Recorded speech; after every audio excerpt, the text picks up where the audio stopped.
నేను మీకు egg curry చూపిస్తానండి. Tomato egg curry. ఎగ్స్ ఒక 5 కానీ 6 కానీ బాయిల్డ్ చేసుకుందాం. ఇప్పుడు టమోటాలు, ఆనియన్ తీసుకున్నాను, కొత్తిమీర, కొంచెం కరివేపాకు తీసుకున్నా. ఇక్కడ చూడండి, అల్లం వెల్లుల్లి తీసుకున్నాను. ఇది పేస్ట్ చేసుకుందాము. మీకు ప్రాసెస్ చూపెడతానండి.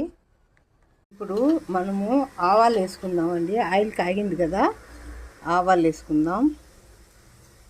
నెక్స్ట్ చూడండి, జీలకర్ర వేసుకుందాం.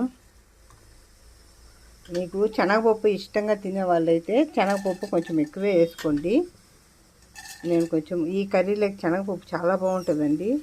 మినపప్పు, శనగపప్పు, కరివేపాకు, జీలకర్ర అన్నీ వేసాం కదా. ఇప్పుడు ఇది వేగిన తర్వాత మనం అల్లం వెల్లుల్లి పేస్ట్ చేసుకున్నామండి. అల్లం వెల్లుల్లి పేస్ట్ చూడండి, అల్లం వెల్లుల్లి పేస్ట్ ఒక 1/2 స్పూన్ చాలండి, వద్దు.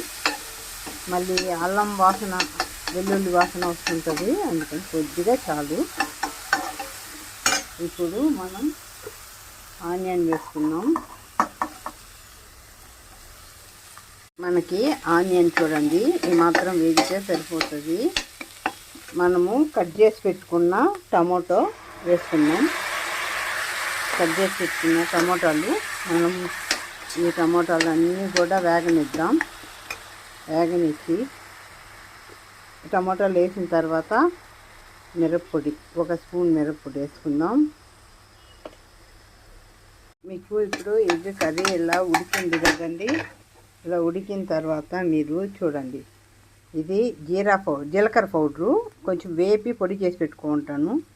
ఆ పొడి, ఇప్పుడు ధనియాల పొడి ఒక 1/2 టీ స్పూను, మీకు గరం మసాలా కూడా ఒక 1/2 టీ స్పూన్ అండి వేసుకొని మొత్తం ఇలా కలిపేసుకోండి. ఇలా కలిపి మనం బాండిట్లో ఆయిల్ వేసాం కదండి.